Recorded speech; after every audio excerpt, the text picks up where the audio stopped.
And it's Angola who get us underway then in Kumasi this afternoon. The start of the road to the next Africa Cup of Nations in Morocco is underway. Ghana and Angola, the two favourites in Group F.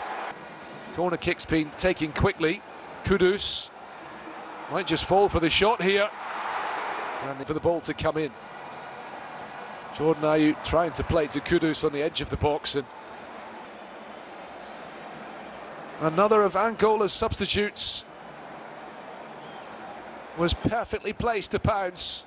And Felicio Milson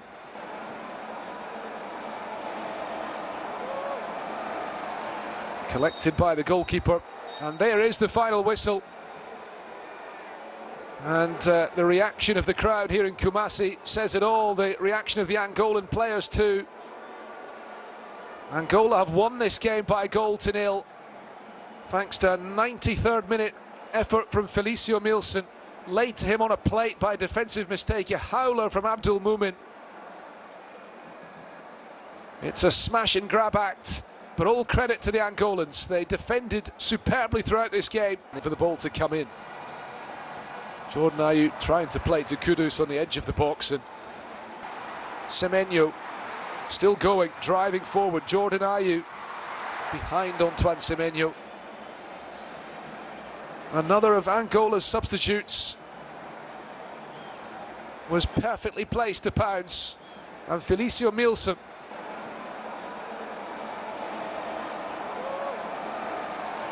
collected by the goalkeeper. And there is the final whistle. And the reaction of the crowd here in Kumasi says it all. The reaction of the Angolan players too. Angola have won this game by a goal to nil, thanks to a 93rd minute effort from Felicio Milson, laid to him on a plate by a defensive mistake, a howler from Abdul. And it's a Saturday, the 7th of September, and it's time for today's sports. Okay, so quickly, a very headlines, no? Now, then, yes, I have the foreign ones. Remember? Yes. Okay. Now, I'll say Arsenal defender Ricardo Calafiori suffers freak injury while playing for Italy, with a 42 million man forced off against France. Which him saying? Was it Ricardo Calafiori enra wenya ankle injury wa bra Italy ne France ball Paris ti went me anwe game no a little over an hour na Musa Dembele ono na ye twa no ntu ohri no na obelande wo Calafiori ankle Okay. Sa no pe kra no mu ko twa lescano no mo hu extent no. Okay. And I will offer Arsenal doctors. Say Arsenal news ahead of more. Is Otuo. Oh, you're fine. Calafiori. Oh, you're fine. Problem be anyway. Babo no ko Italy no. So who different to meaning say be a hanu yenya integrating in way any there. I don't know who different. But as Italy there, born correct. Now that's no more correct. So as no share denya minute baby. Say say integration. Antina make us say be a integrating in way antina mean share the hu ne there. The all kind they have said the omo correct. Onya kakra bi. Debut Arsenal. But as we share Italy Jesse na who say as spirit na fa no. As I mean bekan. Enye se bia. Mami nyai kra. Mami nyai because I mean mo who say Arsenal born here a bit different. Now okay, yes. The Arsenal game is quicker than Italy. The passing Arsenal movement when Arsenal are in transition is different. Yeah. Quick, on the teams be more because a check answer. Answer me bought 1, 2, 3, 4. Won't say enya could di Odegaard and it is almost go. It be so be 16. Oh yeah, slow kakra. Okay. And to say how integrating the man bureau. Now as I the money streets out. Okay, William Saliba. On the Columba be 4. Aye. Oko no aba. No also see answer them born different. Gabriel Maggie so Uba won't him born in 10 terms. As I born in Tise Nkofo there. And then now Boama Italy share France 3-1. Arsenal match is on my bonina. Ali apart on the first one, he has been part. Into what in the minutes increase. Aye. From the bench, yes. And this then go for team no. Masa, on the busa masam na miya no. Mo bia me kasim bia no pay. I saw Facebook wala. Personal phone. Okay, so Calafiori, he's fine. Okay. He's fine. He's fine. Jack Draper crashes out of the US Open semi-final defeat against world number 1, Jannik Sinner. Yeah. Okay, then so Campbell insists he deserves a knighthood and questions why he's always overlooked. Yeah. A knighthood from where? From and said night in every the king. Or say why any ma be brave, Eddie Amor minor. Would deserve a senka, your friend or say be an answer we be, but or no shima say young recognizing in near my way no. Ntino nka ono de feel so deserve senka some maybe a friend is says so Campbell. Okay. Eddie Amor the English national team. Personal one. I wouldn't want to go. Oh, but say be I so your friend in near my way nka you beat me. Minim and I don't know much. Miso tu nka o ma me kwan nka me ko tini kakra bi. Oh, nema why na wo ka kira na you are. There be nsem no kan na bia nka wo betina se kakra. Or say I think for me when it comes to honors and lists, if it comes to a popularity contest, there's a lot of people who are unpopular, who have says, OBs and MBs. If you look at what I've done and what I've gone through playing football and the consistency over the course of 2 decades, under severe pressure in a football sense, I'm up with some of the sporting greats of our country.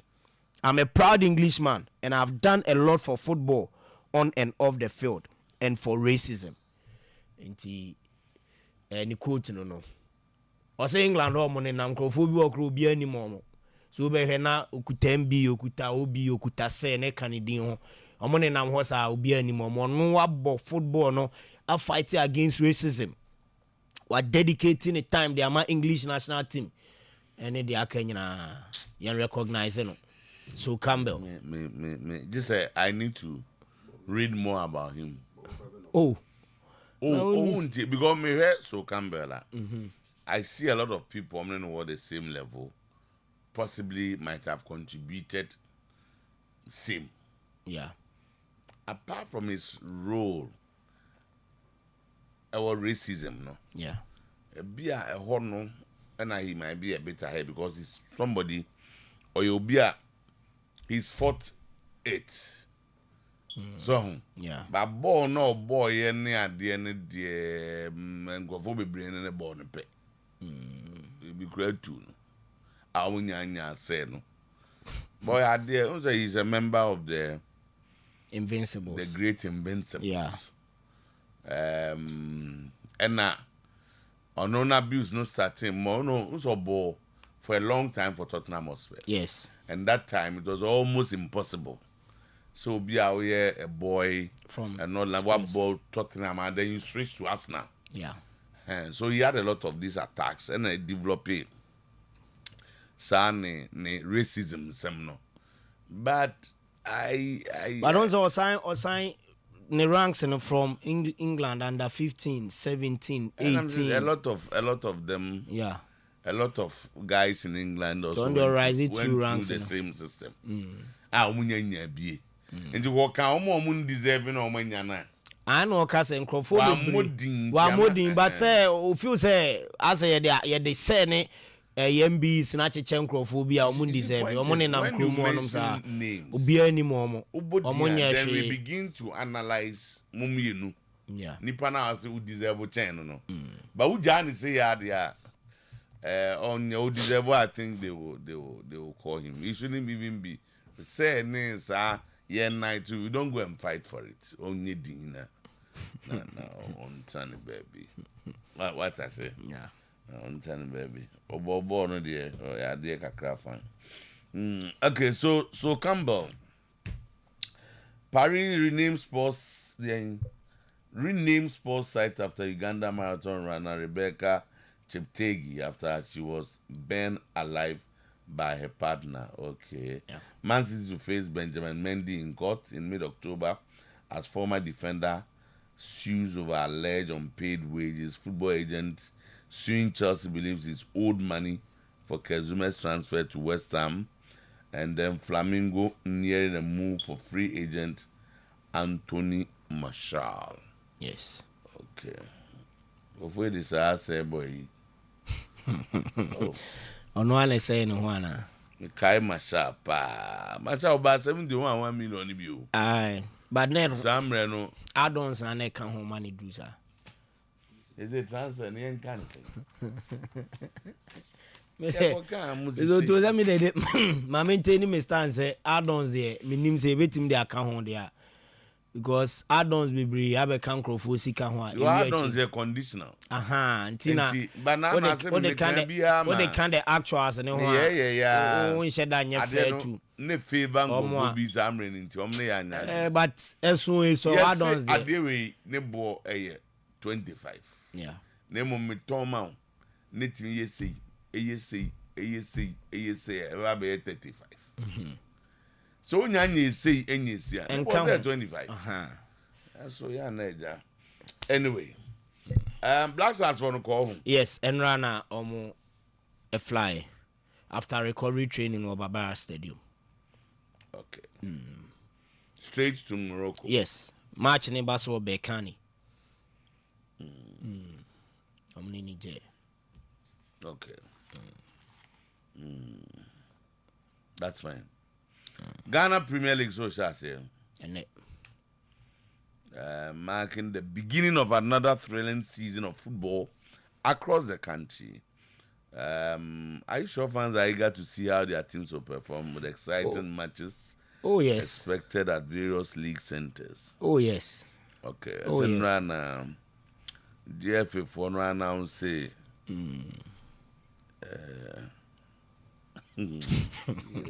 So too 5 free-to-air channels: Metro TV, Original TV, Net2 TV, and then AFA. AFA TV. Yes. I think Accra. Either Accra and a Globe. And a Globe TV. And the Globe, no Globe or Techiman. Globe or Techiman. I say anything. Almost anything. So to I know dear men shed him the cool. No more announcing is how's the announcement done? Announcement biama on say every GFA president ho and no post it on social media, which is Facebook. Me hona me hu ye now we posting about 12 minutes.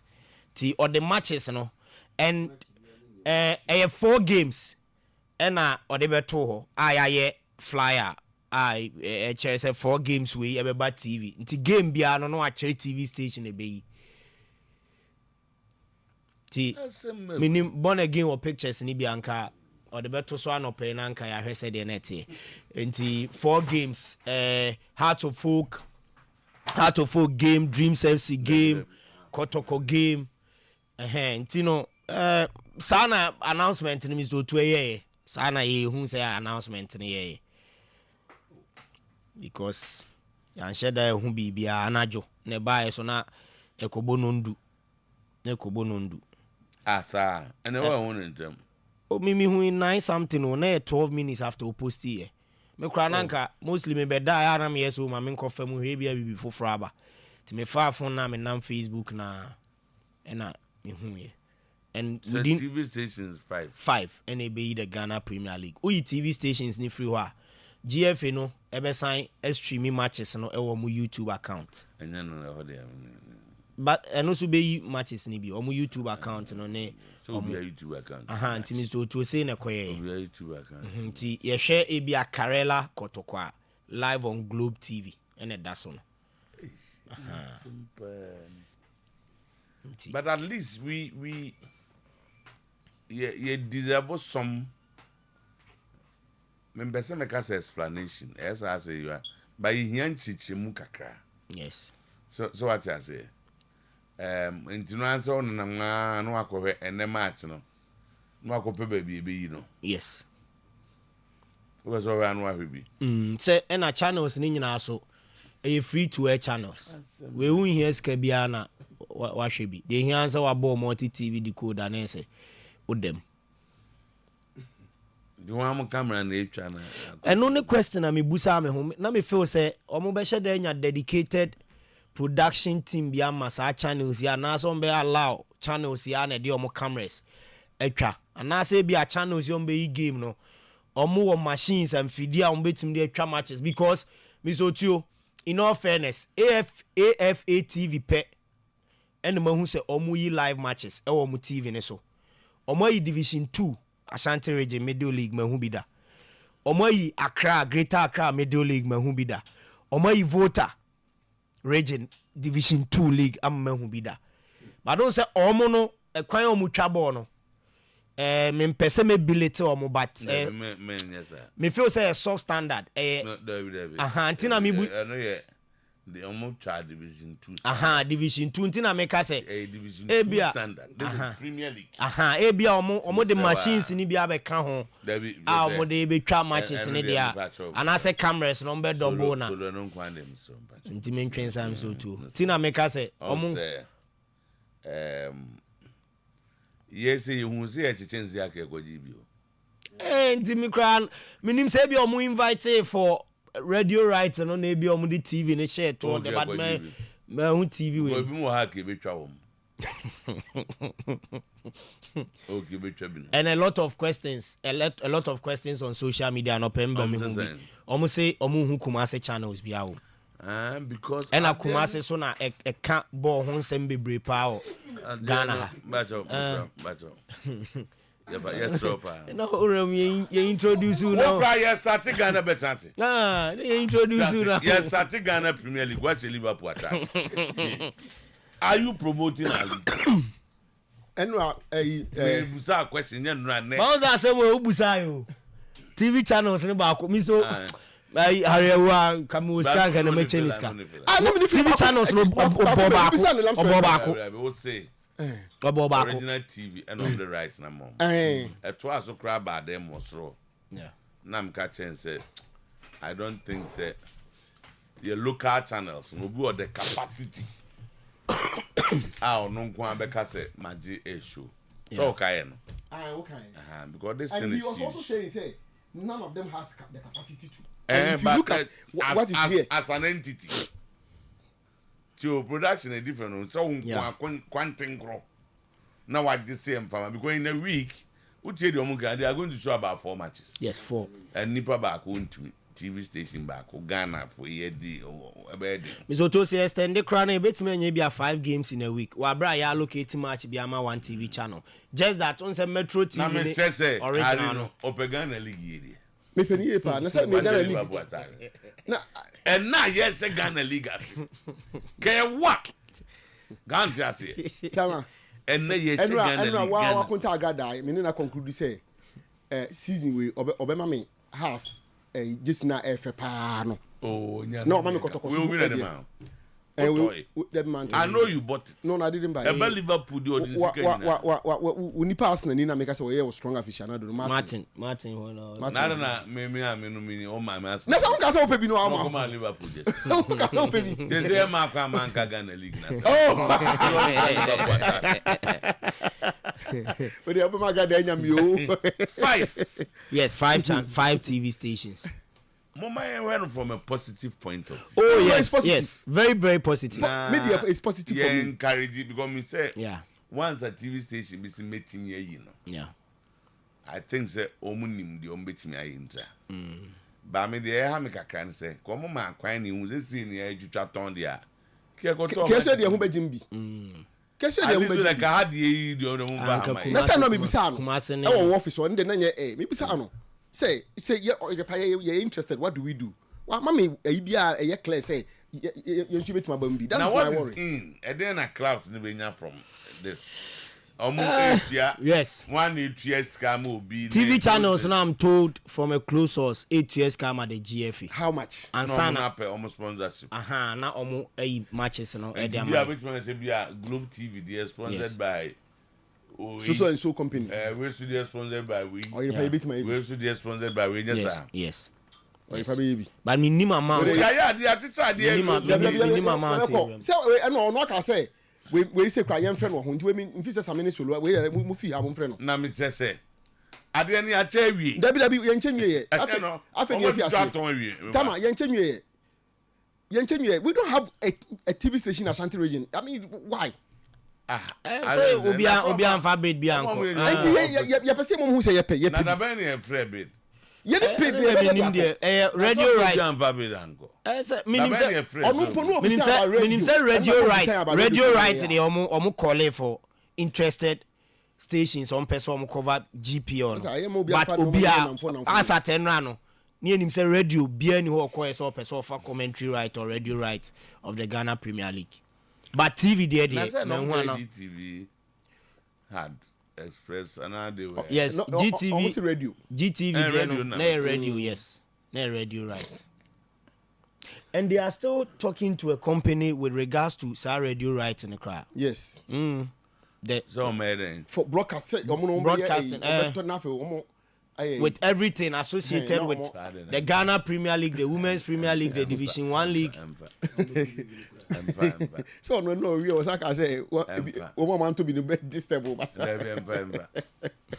So anyway, come on media committee I always stood for the fact that you get sponsors, attach that sponsorship to the package. Say Obia meji bi nkoye name because point then say sika na ngrofo ni o sika na oko baby akọ comment obi say mami sika nkoto right, but you get the sponsors and then add it say ebia for instance so be start then hari free advert here and oyemo impo. Then I go to t-shirt. Standard Chartered, yeah. There must a Standard Chartered. On that, I talk the commentary and also all sponsor. Yeah. So whoever wants to run commentary, play 3 jingles, do 12 PMs, say, and then issue me with a transmission certificate every month, and go ahead and do what you want to do. And yes, I also will be maybe in there. Esa na wa mo man ye bia o mo kan league fun league tantan which no crowd companies no be companies no be any be pa o if o menya sa blood mileage now when you do that a lot of people but now so the announcement is that 5 TV stations yes are going to broadcast the Ghana Premier League. Good for football fans because reach be very wide reach and obi antu ahwe we need to be free. Strategically, Globe for number 5 matches up there. Yes. Number operative from we are Techimane Sunyani, Shatre, Sentina, Kotoko, the normal for I say a media, whatever way for no back there. Then, and Kabia, I had near beer. Into almost for Hamayan. Omo we are there na hari so. Come on, o want me we say. Yeah, we are announcement. Also so nsu ato we am ade atin. Ebia on say open for competitive because Metro Original net 2. It is should be no people competitive AFA TV. Omo wa Kenya Accra. AFA the minimum so more voter. So more voter. AFA TV more voter. Okay, omo voter then also take up. Yes, Heart of Lions and Sugako Penny Fandu. Yes. Then Metro is in Accra. Yeah. But I think they could also do some Kumasi work. Say originally Metro they had the crop. What I say. Now, interestingly, an ESCO member is the general manager of review of one of them, either original Metro. Yeah. Original Randy. Yeah, of course, yes, he is. So he's using his TV station to help the Ghana Premier League. Oh, the other way around. And Net 2, I've not seen them do any live way there.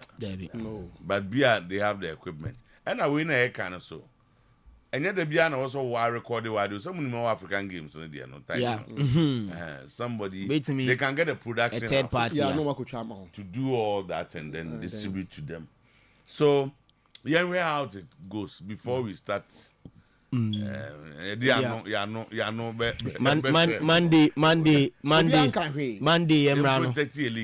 Emrano na who said they broadcasting. It's good. Me know what say it's good to say at least finally no our game will be on the screens.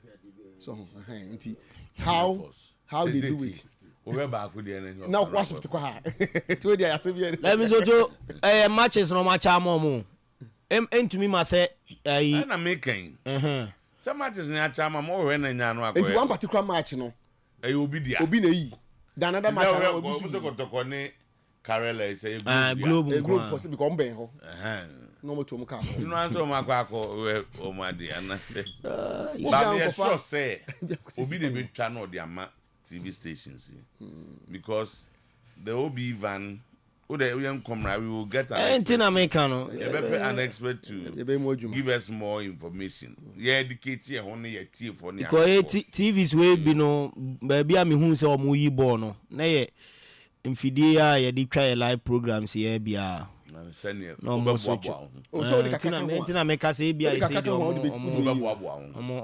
penny ma bebra kan kakaka unya obi van back to the branch na so beso wari am to do baby at me say baby atikra yes ko so to na minimum Ghana Premier say you twa match a wo hia be say minimum cameras do say na what to me e dey capture angles ni nyina by when standard yes by I think that I had the energy by to use 2 and 4 maximum. Okay. Let it chat. Say no. You be measure omo by probably the GTV, the Star Times, and the IMAX Media, almost standard. Because omo in times past, omo come matches amaya. And this is a last and a desperate measure. Say, Obo League without TV, you know. And I for the skirmishes be another. And I come go announcements. What episode should be a brass so I can be a ferry crack. And why don't you talk among ourselves and our friends? Into where is so sourcing, which is allowed. Okay. Which is allowed. Which is allowed everywhere. But they could have opened it for competitive bidding. It depends. Because when so sourcing or head hunting, you can go ahead and do that. Okay, yeah. So our league finally is going to be on 5 TV stations, 5 channels. The fairness are 5 channels. Say me coffee, I just am fix me there no. I'm for me too. Me too. Be 1 year ni. Say we no. You don't need any. Say decode. We ni bebre na just a decoder so. Sir. Aye. Bebre decoder so. Are you sure? Oh yes. E be a decoder so. I'm sure. E be a decoder. Sir. There are the digital channels and the satellite channels. You will be more use only the digital. Yes. They must use only the satellite channels. Now, it's Oyerepa. We use both the digital and satellite. Both, yeah. And the Opa obeto decoder. Opa onto decoder. They say that the creativity will hold my your inbuilt. There be some of them you will still need. Yes, a decoder. Even with so to ya challenge and so they say because if you have a digital na te kona satellite here you. You are satellite kona digital. But the point is that it's expensive to be on both. Yeah. Because the satellite is very expensive. Young man said roughly, it depends on baby, you'll be funny here. In a month, you pay between $6,000 and $7,000 every month. Yes, every month. And that's why you pay a break. And then the digital depends on your source. One you careful, you may be paying around 30,000 cedis, 40,000 cedis or less. It depends how you source. Into can that is your bill for the month. Into the buwa or ya no choose back. Okay, now we want to know be no a back. A satellite no. Ukon krun ketu anu mo omo use satellite no omo pe decoder no. So enti na usually satellite no appeal to a certain class of people. And na Chrome phone so nya fe no go to decoder. I want to say na reception. So beto TV bia And but it's good. Young ready be see and Sunny as I said, ya no akose as na ye dia no obi afa na no nyere abey ye betutu no srani abasa let me count as this solo class TV ye ready say be mo the benefit of the doubt na ye hwese be ko yi so omonye bia ba ko mienu at the end of the day what do we want ye ko yi aye nyina ye penny sa we want to see one Ghanaian clubs on TV yes and two also we need sika from this because broadcast rights and people get over 120 million pounds. Good money. Clubs. Good money. Per season. And you almost been a kakra. Na ma Ghana League, mileage. Na obiet me a hobby. And to my idea. Remember, guys, I'm farmer TV station to Obeseno. Oh, David. Sana ni pebiti. David. Umza kiwe tu binum die. Ni ano credit. I don't know. Yes, on maybe. By Yansre Ubia. Yansre Ubia. Yansre Mosay. Halfway. So you're quite about what your business. Wait me to your business. Whether may I say free free in the next week, conversations around broadcasting still. Okay, so by securing this free to air channel, the GFA has made the league more accessible to fans. All right. Referee signed integrity declaration forms ahead of new season. Say the last time of Congress and a GFA president cast as they say, stakeholders of the game, especially the Ghana Premier League, also be a committee to the integrity form. No? One sign Ujuma Diaudi, whether a player, maybe a coach or a referee, one sign until minim the content of the integrity form, but Penny Dino suggested no. Me assure say a form be a odon sasha na o say obe uphold the integrity of the game to a referee. Unko be nko jiska nko favor obi. And also a referee and fan show teams oko the game be obesi si obi. What do you say was wow. So to me dem me dream say integrity na nka say onipa adwenim eni say pie. Because obi betimi assign form no na wakwa asa akoye akodi bone won chen. There are a lot of these are existing already. There are a lot more mra bebre ne enema bebre but bia is an addition. Yes. Oh. Maybe so I spell out certain conditions be different from omomra no. As how they are referees in the integrity form. Okay. So Kotoko set for a week 1 showdown against Karela. Kotoba border ben Sunday. Okay, I'm sure the man had more. And then I yan in tears on Beko. On be free crackle.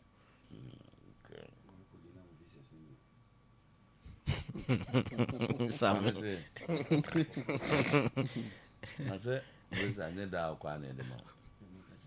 So we beat me a cordana so near them. We moved in the end. Ya jatum say mumra majimo visa dasi. Yeah, I'm gonna say yeah, GS Yabra. But so corner say unse embassy me documents me yes. Oma pia mom bebre. No, the ombe say monko yi ni yemra. Ah okay. And just say you have been refused. And we also say even refusal one cry and the appeal processes now. Say no about my appeal no. Ombe catch us a beer. You need this, you need this, you need that. You didn't bring them.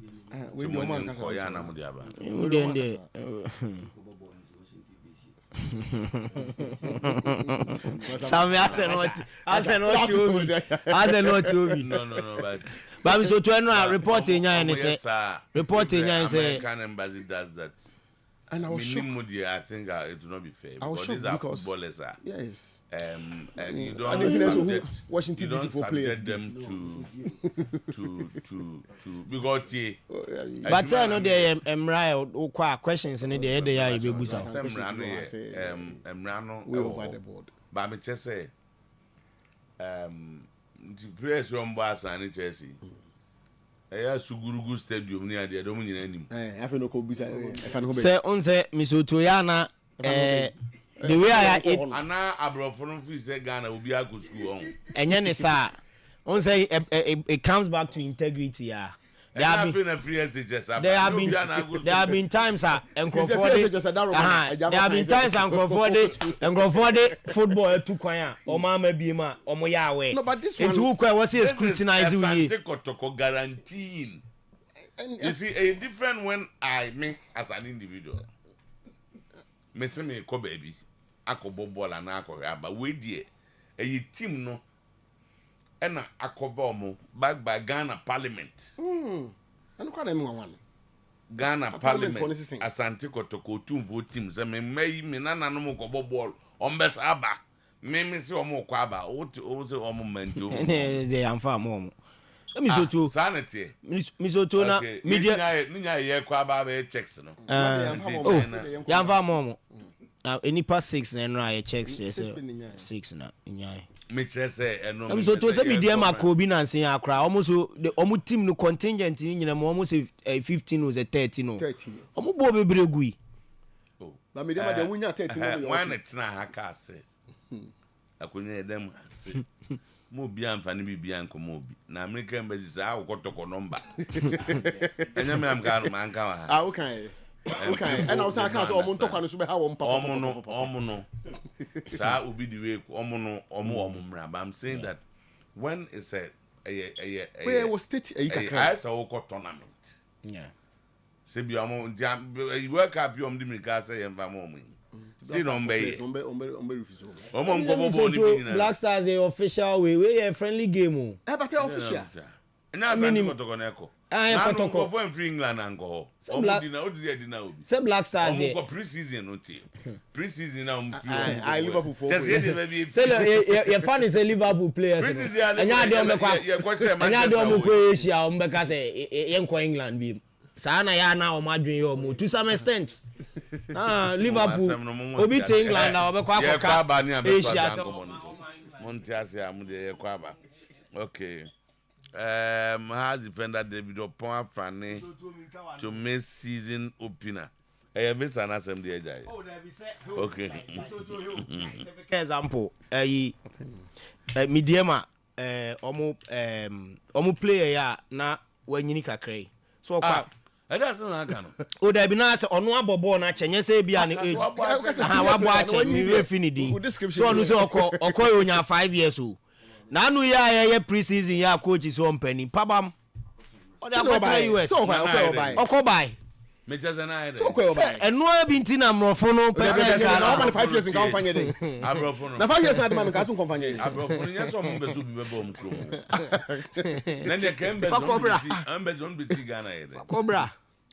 This is when je be to about America. Me just say. Go do. Na we okọ to aba. Shit. They say Basa. E Basa na why she ntino de montram ko montwa. Omu fure adwuma no ntisa ade ya. Busumi nsia ya. Abane bi okọ utum tunu by post. Because the all ban no ba be yo hwe. E na de o tiso no na be yo hu. Obi e ko de adwuma ba. Adwuma na say you want ya allocate. Sana tia you be wi ma hwe. You have to give them the visas. They need it to travel. Yeah, we are all American embassy ala. 20-30 minutes we na fe. Yen hwe. Oh, you be say nya hwe mu. Yes. Na ye hwe ni ma fa. Black Stars so Amadou Morocco ohun. They are there. Sudan be border be omni hwan. Sudan, yes. Yes, or Angola. Angola. Angola for you said they are no 6 points. Sudan say show 6. Ye dey bia nyama ka draw bi dia Kenya bad. Na draw ni. But happy anyway. Yes, here say ye be kwa question. But the because happy there ni dey just do last match bi na wa fam a and dey wetim dey na betena school meeting nim. We nipa na ye na kasa say o man yo kwasi. Mo dem kan nsem di agro. Katachie.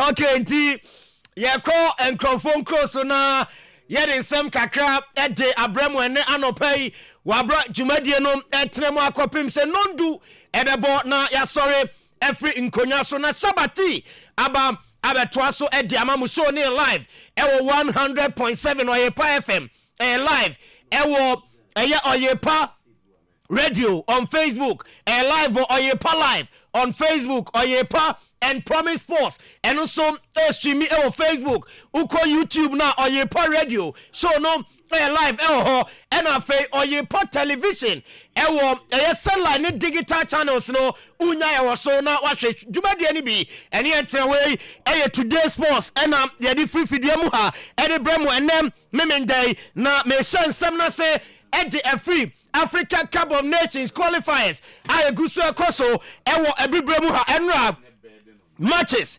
ekoso eyenkro ahodo na me the whole results no mamo show ne so dia mame fantudwa esen na wo hwemu matches a etime todwa ebeba na groups no said after week 1 any week 2 games eno so etime todwa ebibrem no ya the home results ni nyina ebetumi amamo dwumade ne so nemom mame fantudwa esen na wuram ebibrem ho games a etodwa no say and results no ekoye efiada eremu enrano Kenya and Zimbabwe omubo 0-0 Togo and Liberia ebo 1-1 Sierra Leone and Chad obi anshebi Congo DR esheba ko Guinea womo entumi anti South Africa eshemienu Uganda eshemienu Morocco shena Gabon womo timu bako Egypt shemiensa Cape Verde womo entumi anti Cote d'Ivoire eshemienu Zambia Antumiante afe Mali eni Mozambique ebo 1-1 wabra Mozambique eto atanakan ama Mali aba abeti esa no Senegal eni Burkina Faso womu game no eno so endi 1-1 enso ewo Senegal kromo eno enso eni Jeffrey ho eba ye game amo ewo dwumade ne so ene ewo Africa games miensa ene etodwa ebo no nan Mauritania betena fie womu ne Botswana ebebo no na Nigeria etifie womuni Benin a game ne baso afa Cameroon eni Namibia game no eno so etimi atodwa ewa bibreme no ehun nsem no na fe ye ko tables no na ya hwe ba bia teams na gina after week 1 ayetumi abo week 2 no esha ase ne uko group A Tunisia dikan womu 3 points Gambia tosumienu womu 1 point South Africa when you Comoros mom, woman tosumiensa, woman 1 point, and a Madagascar, echato, woman any point to be Uko Group B, Morocco Dikain, woman 3 points, Central African Republic, etosumieno, woman 3 points, Lesotho, woman miensa, and a somo tosumiensa, woman point to be and a Gabon, echato, woman any point to be ewo Group D, Group D no. Rwanda dikan 1 point. Afe Libya etosumienu 1 point. Benin any Nigeria ebone obia any point bia ewo ho. Group E Algeria edikan 3 points. Liberia tosumienu 1 point. Togo etosumiensa 1 point. Equatorial Guinea etwato 1 point bia after 1 games yabo afe uko Group F Angola dikai 3 points. Sudan tosumieno 3. Ghana tosumiensa yeni point bia ena Niger etosu 9 suni point bia afa Group G Cote d'Ivoire ready kind 3 points. Chad ewo 1 point tosumieno Sierra Leone ewo 1 point tosumiensa ena Zambia etwato any point bia ewo Group G uko Group H Congo DR edikan 3 points. At Ethiopia, tosumienu 1 point. Tanzania tosumiensa 1 point. And a Guinea, etosu 9, any point bia. Uko Group I, Guinea-Bissau, ewa 3 points. Mozambique, ewa 1 point. Mali, ewa 1 point. Eswatini, chato, any point bia ho. Group J, Kenya dikai, 1.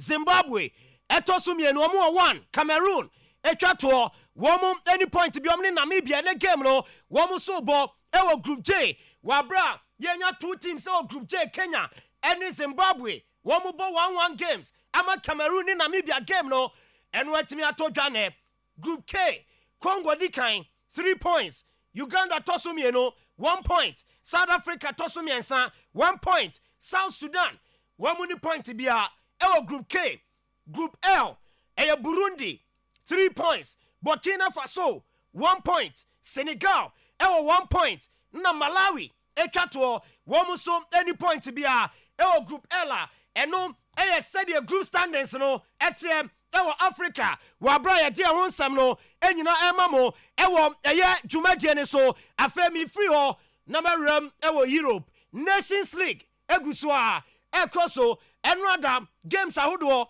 etodwa me the whole resource no enti mamo ewo dwumadie ne so de tenie Portugal na no ya wadam eno mu share 2-1 against Croatia. Scotland share 2, Poland share 3, afen Denmark share 2, Switzerland and Tumiante, Serbia and Spain ebo 0-0 ewo sa game ni mo na enra Belgium share 3, Israel etebako and France etifie ema omaya ni din edi Italy ebe sha na kamiensa ema omo ete academy bako na unim say no game no me bracha brantia ni team enti ebra kola wano enenya first goal enti ma France man no wa bra Italy ebe tete kanu no ma show mo kamiensa ama omo atimu bako enti as early as 13 seconds into the game and France enya the first goal and so honuma na chese obi anim so we dey go abantemi de ene France be chechere no mo dey aso Italy man no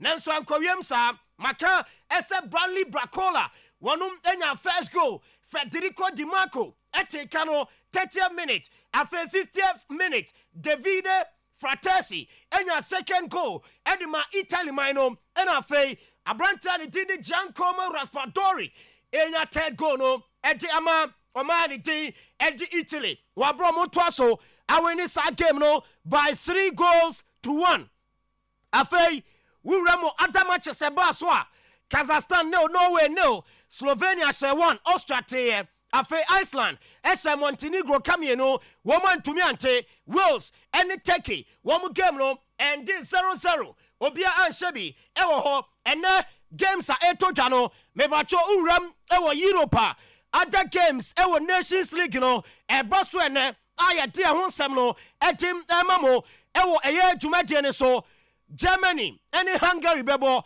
6:45 Netherlands ebebo Bosnia and Herzegovina and also 6:45 after 4 o'clock ewo group I League B Georgia ebebo Czech Republic Ukraine ebebo Albania Albania game no 6:45 and a side game no ebaso 4 o'clock Ireland ebetna fie woman the 3 Lions of England ebebo na England game omo to Ireland ni omakobo no me wo hu sempi edima ewo dwumadie so ni nyina ne se interim manager edima the 3 Lions of England orani din Lee Castley wakasa edi afa game no ensema free move Hurricane edi ensema kakra atuja ahead of South Ireland ni England game and etoja ewo Nations League ni no afa uram ewo group 4 Faroe Islands, any North Macedonia, any Ebo, Armenia, any Latvia, and Somebo,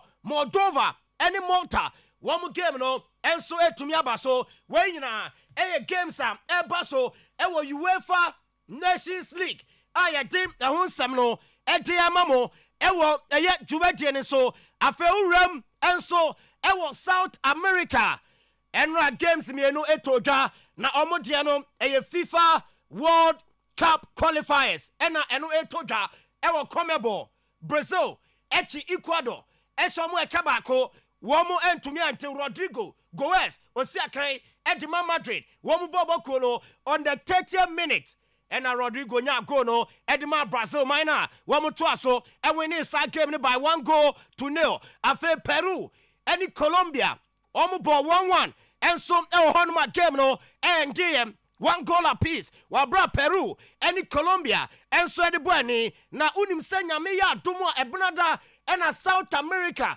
Games haka, etoja, Colombia bebo Argentina, Ecuador, ebebo Peru, Chile, ebetnefie, after sa Argentina etwashi omono, wombeke Bolivia, ewofie, afe Venezuela, any Uruguay, ebebo, and afe Paraguay, and so any Brazil mino. Woman so and the bebo any away games are etoja ewo Comebol meche South America I no so semno eba ene anopai ewo dwumadie ne so uko CONCACAF Jamaica ni Cuba ebo 0-0 Honduras 4 Trinidad and Tobago womo entumi ante ene game a yeto dwa no Bermuda woman Dominican Republic ena ebo uremu say eno musu Nations League matches aka no eto dwa Turks and Caicao Island woman Belize ebebo Bahamas ebebo Barbados afe Dominican Republic any Antigua and Barbuda ensu game no eto dwa na se ide CONCACAF for the chese football nations no kakra bi so United States of America ni Mexico mo any other countries bi to say bia Jamaica omo no abobi Cuba mo kakra omo din rewre mu na Adam nations no dodo na islands omo nyina bobola wonom de ase dominant no akoye 2 teams or say 3 teams pair and so ye dey games no etumanim dwumadie ne so na straight away mamenko na mingram Kedzuma na so ye de tienie unim se football agent edema Kedzuma Saif Ruby na Saif Ruby we Kedzuma every Chelsea akopiem West Ham United no sika West Ham editor no na nke wasa Saif Ruby ochemu anke wasa onya percentage bi wom Marina Grasnokaya when TSS no Emma was sending messages Edi mama many threatening no case no ewremu court Emma court ebon semni guye ni nyina ne se na court ni GDA se messages awura no sending Edima the then Chelsea woman director of football and access sporting director Marina Grasnokaya no na messages say threatening enough enti court ebon semni guye na we na Saif Ruby 2-1 was Chelsea for mabum kwasi o masa motom Kedzuma echo West Ham United no nanka wose minya sika kakra wom best 10% of the sale value na is best 25.3 million pounds I West Ham etia edibefa Kedzuma no nanka wose mu best 2.5 echo Saif Ruby agent or Chelsea and Chelsea no ama Saif Ruby Eden Semno Erem quarter was see Chelsea Boboko no eso mo denika wamumra no metua senska no emfama no enti Chelsea Asia Kedzuma agent court ni nyina ne sem transfer fee West Ham de buy a percentage that so no agent ni chemu anensa entumi anka honoma ono so Chelsea team no ewrem court no ensem free or eba yedima mo dwumadie ne so urem of former Manchester United wombobo kona so ya ne che player edima Manchester United or your former Anthony Martial reporter neba and it's Anthony Martial ne Flamingo bobo kono womo yawie de tienie yesini agent ewrem Brazil no akọ finalize it no enso de ama Anthony Martial wabra player ne anymore esa ne contract bawie ye Manchester United wadi na ni beche Brazil na akoto aso edi ama omo no report eba enti Martial to Flamingo no deal no still in place agent no akọ finalize it no edama player no akọ si akan enso Brazil report free former Manchester United player Anthony Martial na see eba wabrekro na MMC say dia ukọ Brazil the tennis teams no womanya skakakra on say Flamingo for Anthony Martial na Memphis Depay no so si akan edema FC Barcelona pass it through Manchester United kakra Memphis Depay enso rem Brazil na wakotoa ne ball bone so na Corinthians and sign Memphis Depay 2-year deal ne dia ne kra dem say sildo ama sika obeji nyina no player no atimi an negotiate na mi busa me say Brazil on them says can free say Corinthians Memphis Depay 100,000 euros na what bia enti bosume Memphis Depay ebenya 400,000 euros and a dia guni boto Brazil and also a dealer a free or eba 2026 and we sign deal no and so a diama Corinthians and also a Memphis Depay ne dia ba ene anopay afem ami ram a Rebecca Cheptegei na so Rebecca Cheptegei wa free ni nyina ne say after Olympic Games and ya de betu just any boyfriend on no ho ababa we ya dan ye hu ya ne say boyfriend yakọ for petrol hwegu ababa we so atwaja ɛde ato ne mu ɔhyehyɛ yɛ best 80% brains ɛna hospital ɔno kɔdaeɛ wɔn mu timi confirm ɛde ma yɛ sɛ ababa wɔn ahyehyɛ ne mu ɛbɛyɛ gyene ɛde ama no ɛna confirmation by ɛsɛ Ugandan marathon runner Rebecca Cheptegei were losing a life want to me and survive after sending a boyfriend no ɛhyehyɛ no na obi busa sɛ na nipa be na betime adi nipa bɔne sɛm sei na ne papa Rebecca Cheptegei papa kreba bonte sɛ ɛnyɛ sɛ boy ne krɔne no obibi na ɔmo gyae dadaada so atase asase bi a ɛm so ɔmo twempra no ɔmo case ka bo ɔmo kɔtɔɔyɛ ɛna boy ne sɛ maza wagya me a asase ne yɛnkɔ ne yɛnkɔ me fa ha no afa ha ɛma Rebecca Cheptegei ɛyɛ sɛ daabi asase no me na matum rika ɛnya me sika na me de atɔ entimi mawo enti ese boy no aso hwe ade na ababawa no pese ozisi no ho ɛna okodi sɛ ne amon nsɛm ya ɛna no pɛ sad news ɛne sɛ Rebecca Cheptegei wa film na ukɔ Paris de tie ne yɛse ɛyɛ Paris sports site bi ɔhɔnom a ɛnɛ mpanyimfo ɛde ɛyɛ Rebecca Cheptegei din ɛkɔto so na bibia akɔye ɛde ama ɛyɛ nabusuafo na we no ɛyɛ Paris mayor maame ani din de Anne Hidalgo ɛna announce ɛno a ɛwɔ Le Monde Sport ɛsɛ wɔn wɔ ɛyɛ sports site a wɔn de Cheptegei edin ɛkɔto so ɛwɔ Paris hɔnom a wɔn de pay tribute ɛde ama Ugandan marathon runner a wɔn ahwɛ ne nkwa ɛno ɛnso ɛne kakra efiri hɔ ɛba ɛna anɔpɛ yi a yɛde ho nsɛm no ɛde ma mo ɛwɔ dwumadie no ɛso na deɛ tie ne sɛ Mark Cucurella ɛna yɛdi nkɔmmɔ ɛfa Chelsea bɔbɔkuo no ɛho ɔwɔ Spain national team camp ɔbɔ a ɛsɛ biribia bɛkɔ yie ɛde ama ɔmo wabra Nations League ɔmo bɔ ɔmo games ɛwɔ na Mark Cucurella na ɛdi nkɔmmɔ ɛna ɔkyɛ mu sɛ masa sɛ woba Chelsea dressing room a pressure wɔ hɔ papapapapa ɔsi ɛgya wɔse Mariska wɔ bloated squad enti edu training na wo sɛ coach no ɔsɔɛte paa wɔse edu training na ɔtumi sɛ drills ɔmo yɛ players bed yɛ ɔhɔ na ɔmo nyinaa gum bi na obi a yɛ drills ne bi ɛma coach no ɔsɔɛte edu match day na ɔnam ne squad a wotumi sɛ pressure aba Enzo Mariska so ɛwɔ dressing room ho na mo Mark Cucurella de atodwa ɛsɛ coach ne yɛ coach bi a ɔwɔ balls a ultimate take bold decisions enti ɔso betena wa na waka wo Mark Cucurella na onko masa me the player we na ɛkɔ game we me the player we na ɛkɔ game we enti ɔse regardless of pressure ɛwɔ Enzo Mariska so ɛwɔ Chelsea dressing room no ultimate control sa pressure no ɛwɔ honoma ɛno ɛyɛ nsɛm a Mark Cucurella Wadim etudam afeyenko So Campbell aseye ne enye we So Campbell player wabo ediama Tottenham Hotspur wabo ediama Arsenal wabo ediama England national team no na So Campbell spark controversy ewo England enra odi nsem we kwatu dwa ene ade bi emamu ewo dwumade so na ma meto mebo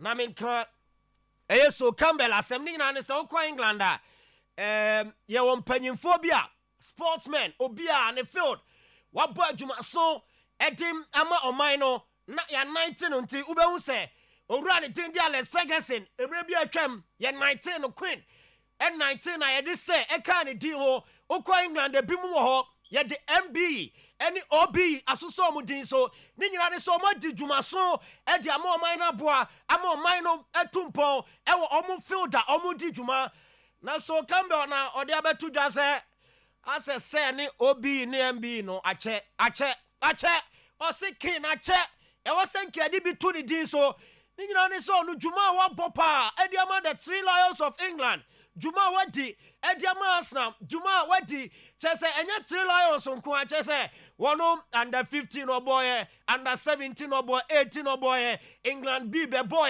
e be boy national team proper was it say na che e woni din so na kwan of fighting racism wa bra no obobo na nyina oda so fight e ma ye say before timi 19 England a obi an hye den di o matem so aboa be na di kwadu ni ade wo bobo krasa wo boni free o see the time one na sorry gina ye e fighting racism e wo bobo na ba ne say e na say no mo fa bi kan no So Campbell ni di ho no se nkrofo bi ni nam kromu ho nom obi ani mo ebia ka keke ne nam hei na ya so say Martin o say che ni obi ni MBs no nipa bebre bi otete omudi o say na kwa we die pa no ya de sa say no ato ni din so Amiso Campbell minya say ni bi o mi din so Campbell enso ensam ode ba eni say dey asem omo underrate na achievement ni niam wa ye ediama England man na eno agitation ora no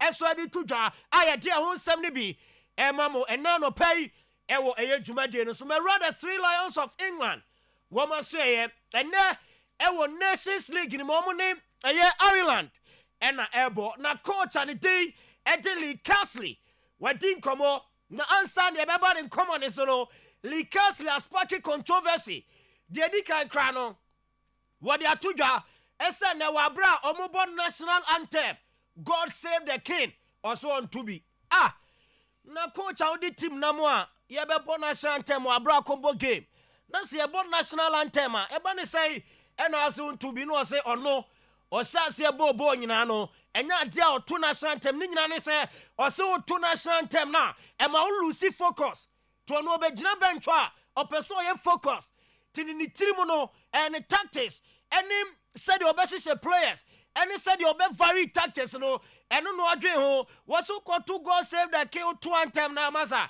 one way abo once the tactics no abo e de afa otirim e bia no ase no until Lee Castley SNA wa bro mo ne Ireland game ne ba so no enya de obeto national anthem and ama England fans no ma pala papa say no be ade adwuma ma interim basis obra never say bia betima ya adwuma ya players secret bo abaso eso nke fama permanent na ya adwuma no wa sha say na akeka sansem we de amwa ama England 3 Lions fans no e twabo manager na no pay e wo England enye asem ketwa na Lee Castley na ye busa no ese ye say de wa je adwuma no e de free Gary Southgate insem na team na we heritage and who ne say and was say, I don't see this as a fresh start.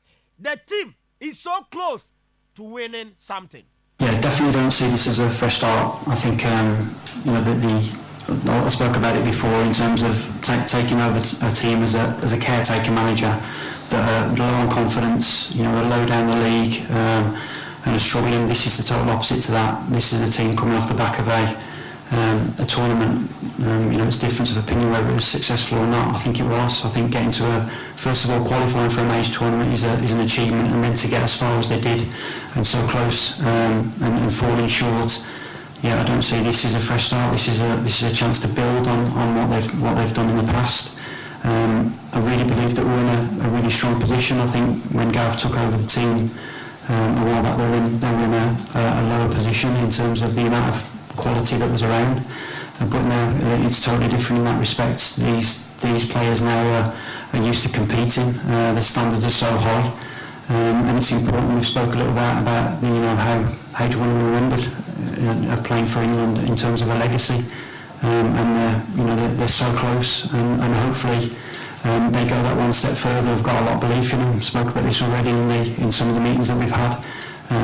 Ultimately, the hardest thing is that last push, but we all believe that they can do it. Orani Dindi Lee Castley or your manager interim at the 3 Lions of England or the 2 Jawiye and or the so same week way nay about control on the players didn't come up bebre woman I Jones bebre na or see England players my very receptive at the amount of coaching just say well by a few days wama jina tumpa pano hopi esene ma bekoye ediamana bra womo and Ireland ebo and enyumri. We spoke quite a bit this week about performing. I think if you focus too much on a result, especially when you're building up to it, you can sometimes get a bit carried away. So outperforming the player that you're playing against will be a big thing for us. We spoke a lot this week about control. We've had 3 days training with the players. They've been so receptive to not only myself but the rest of the coaches. We've done a lot of work on and off the pitch in terms of the clips as well. So yeah, I think we're in a good space. I'm really impressed with the players. I knew they were a high level and a high standard beforehand, but to work with them for the last 3 days up close, you can see that they're not only top players, but they're good people as well. They want to do really well, which really helps. Until he Castle Nekasa, 18 commanded for the 3 Lions of England, game, born and you rain, Wabra Musia, Ireland, Honoma, game, and one Samno, Etimamu, Jumadian, so a 6:45, and I saw game, no, Etoja, make Chelsea, Sena, my stories, Kakram, and their free Chelsea BM, their Tienisam, a year, majority shareholder, and my Chelsea Bobo Kono, a year Clear Lake, only 61.5% stake. Ewo Chelsea.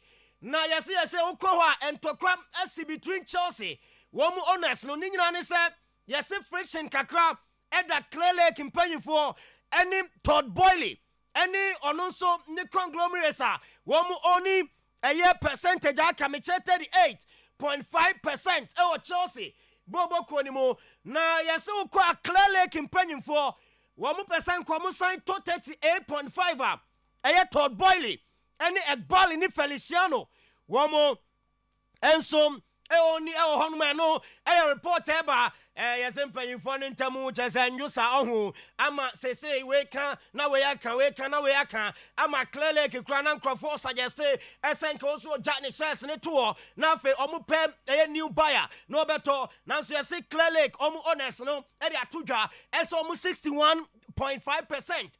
Our crowd Chelsea and now John Benjamin Nemom, Omudia open to buying additional shares.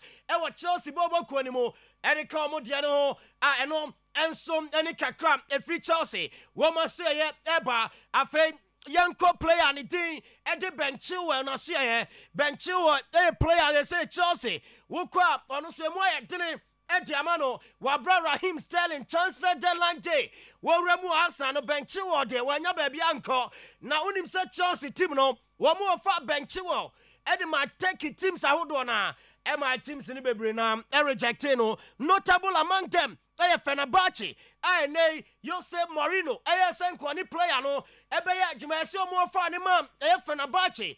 Fenerbahce born Nika said debi profile of player no enya de omunya ni nyina ne se wo mo left backs ahodo bebre e wo team ni mu a wo mo de bench wo ba bia e be problem e de ama mo Fenerbahce wa bra na Mourinho aye eager so benya player na ba na wa be se akan e de ama no Fenerbahce bobo ko ni masa deal no entimi anko so e same eye bench wo why stranded wo Chelsea wo mo team ni mu a eno so ene de ba yes chiwo aka Chelsea board no esa se Fenerbahce deal na mfa omo until 13 September window ni be close e wo take wo mu petim for from ano na onkobo enso ona bibia enkoye enso enfama na no ensem we free bench wo na so ye eba ye dim ebi mamo e wo dwumadie ne so make Madrid bobo ko na so ye na Madrid bobo ko no nim se Ancelotti Carlo Waya manager ne ba ne din edi Davide Ancelotti one ya jumani bebre na Ancelotti and a report eba and so ne ba na kabom as I said you makọ England League 1 side a makọ fa coach back home edina free Stockport United edina ba owura ne din edi Andy Mangan coach one also edini juma edima Stockport County United England League 1 Yes, they said your bar no abeka Carlo Ancelotti, ne backroom staff no, Madrid and no, and some any day free or buy a team, mamo, Jumadi and some guso, and work permit to be to Tomoa, Orani Ding, Eddie Andy Mangan, Ebeba, now abeka Madrid, Womo, Michel, mo backroom staff on one Carlo Ancelotti, and so abe Juma, and also any Jeffrey or by a Timamo, Juma Dennis, so we call Leandro Trossard, Nasuya, or a player at the mass now. Now, when him said Trossard, is Saudi Arabia for at him offers by Emmanuel rejected, say uncle, and Kosiakan was Saudi Arabia and the age, and then so a Duna, I want any so, and so Bobo, and Drew Timer, or because Saudi Arabia, ma watina. Arsenal. Yes, Arsenal are open contract talks with Leandro Trossard. Our Moshe anymore. And so bet me extending a contract at the Arsenal Bobo Kono and Sakra and a team for at the bid about NT and they Arsenal and Leandro Trossard. Didn't come up. For contract extension one and also a Kakra, a free Obam, a team mamo, a Jumadi and so na Uko. Ireland and England gamer etoja unim say player ni din Jack Grealish yes oni Arsenal player and din Declan Rice omumre bi atwamo say omabo junior teams ne de ama Ireland kakra and almost say kohono enkrofo bebrenam ebusa as a players omabo de ama Ireland junior teams no na atmosphere ni say and ebeye edema Jack Grealish any Declan Rice and Ali Castle di 2 years old on your expecting SM a reception for Declan Rice any Jack Grealish na be host agakao as a hu bi ni ade ehunehuna any de oho womum e be kwama sani 2 players we na mom Lee Castle e de atodwa as our boys he was oh that's stadium akase o wi ase players yes akao Jack Grealish was a ball Benabawa ball come no chese baby our ball enti atmosphere no enye friendly and from 2 players we na mom Ochidie Bia Ebekoye and some that to me at the Amasa players we are go back to Ireland Akobo Ediatia or Maya maybe a term now almost so Esiakai Edmo and so a kakra a free players me anyway Wama say Ebenano pay I dear one semno Edimamo Ewo Jumatian so Maminko US Open emo na minfa wen tuja except Enra and a semi-finals of the US Open etoja ewo tournament nim na de tienie na Francis Tiafue and na oni Taylor Fritz ebom ewo first game and also atumi eba so na unim se game no eramum ewo 5 sets wabra Taylor Fritz etwa Francis Tiafue 4-6 7-5 4-6 6-4 6-1 enti Taylor Fritz elusu first set obetwa second afei olusu third obetwa fourth set enotwa fifth set honoma na say 3 sets to 2 and Taylor Fritz etwa Francis Tiafue no area the finals of the US Open and also eguso ekoso na the last game etoja enanajo 11 p.m. na Jack Draper and the world number 1 Yannick Sinner and a day boy in a game neighbor him say Jack Draper ko twetwe nkomo bebre o se game ya me kom te say sebi aboa bia na ni abre opo bi dia ka no e ma Jack Draper o keka bia toto ayampia nanso ye di game ne hihye so ne niam ankoye amfa ma no edru ba bi na ya rehosem e bi say Jack Draper second set ni mo maso pose ye say akwa ne o se ne bofunu no ye hu ya ne say of good tennis court ne so sa ema edru ba bi kra ne mo ayedene nanka ne personal doctor e be say ko ja game ne bonanso Jack Draper to so a ewie game na olusi 3 straight set to world number 1 Yannick Sinner na ekoye 7-5 7-6 5-2 and so on my Yannick Sinner and so Jack Draper ewo semi-final game 2 and so toja ewo US Open anymore and so any Jeffrey or eba and they say final no set Jack Draper our free moon just Yannick Sinner or Jack Draper no one player and thing Eddie Taylor Fritz and ebebo the finals of the US Open I know ebetoja nyame aduma ochina kwese and a sa game no eba so 6:00 p.m. and a Yannick Sinner the Italian any Taylor Fritz our free United States of America ebo our French Open when a US Open final I know so baso nene and a maba wano one final no etoja a women's singles final and I eba so unim said Jessica Pegula our free United States of America our final one name Arena Sabalenka and a 8:00 and and a game way etoja our US Open women's singles final eba so na Arena Sabalenka from Belarus one ababawa your friend is Jessica Pegula and a ebo sa game meno kakra a free US Open anymore eba ye dia ho nsem no edima mo ewo dwumade ne so afei yenko France and Italy game one wo ball nano anase nra ewo Nations League in game no and this 3-1 edima Italy mino na game no koso no Arsenal fans anti asem de nyina ne say player ne din Eddie Osman Dembele at a point yetwa no hiri na nka wakoto ba bi ehu ya ne say wako crash Ricardo Calafiori ama Ricardo Calafiori wa injure ne ankle enti wasa space no enya dia Ricardo Calafiori etimi to a game ne so edema Italy man no tino ne just say sad number 5 shirt Ricardo Calafiori ko sign contract e dia mass na aye integrating in kakra ko national duty about Kupra chese mu ayetene e dia ma player no na enna no pay e na Italian Football Federation omo doctors no e so omo kotwa player ne scan no ma extent of the injury baby e be kwa kosi na mom ye betumi confirm dia ma e say the next Premier League game Arsenal ebebo wabra next weekend yerem ewo the EPL nim no enya dia player ne tin ede Ricardo Calafiori wo betumi esia kan ewo sa game nim a eno eya rehosem a free player no na so ye eba unim say next weekend Premier League resume a Arsenal bobo ko no me ba cho womo any team anything the Tottenham ena ebo ewo the White Hart Lane we no London derby achesenya asem kitwa kra Ricardo Calafiori ruled out onto me mobi and from Arsenal woman eboboko na no enso kakra free or eba ye dimamo ewo dwumade ne so was a game na mu no mame fan todwa Federico Di Marco was a spectacular goal abrana Italy eda from a kabako a woman na omuntimi na game ne ba na wie ye na Federico Di Marco Eddie to just say, Osi, we know Munya, no, na a surprising Kakrawati. I say, was he, France show mu first goal, no, as a players, no, we are very uncertain.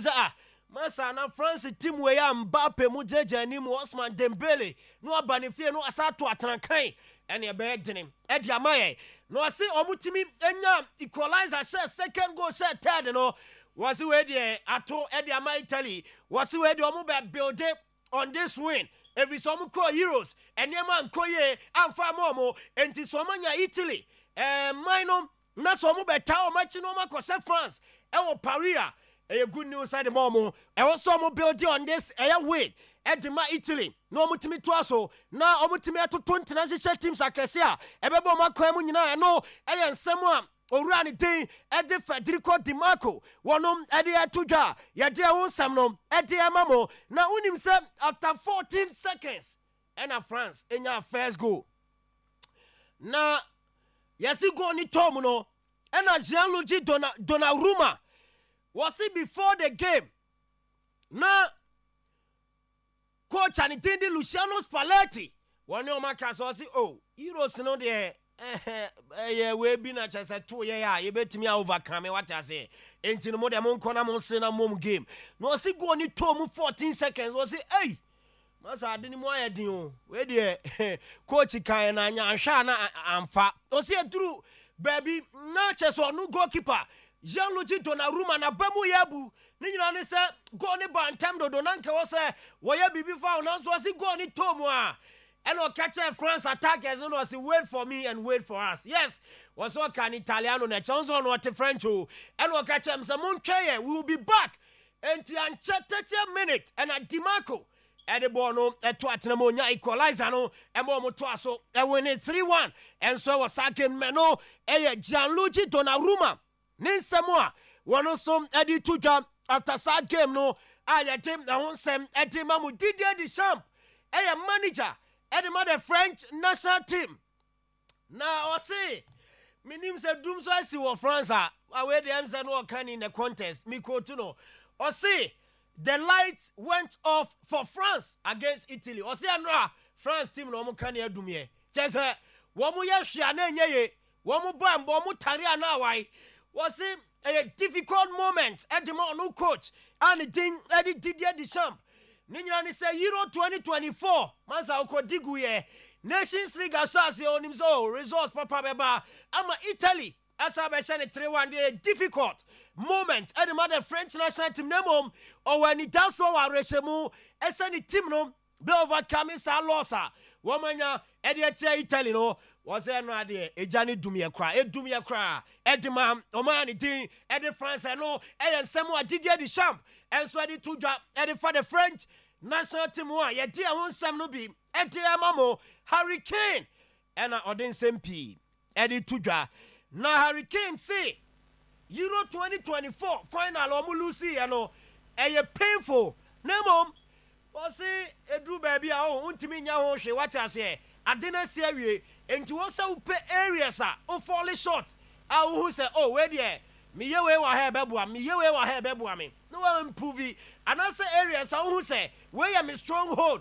enti no ma me nya bi nkan wo se eno the 3 Lions of England omo ya ebeboa mo no mo the Euro loss no ato omo achi ahead of wo mo ne Ireland game a etodwa yenti ensemo Hurricane editodwa.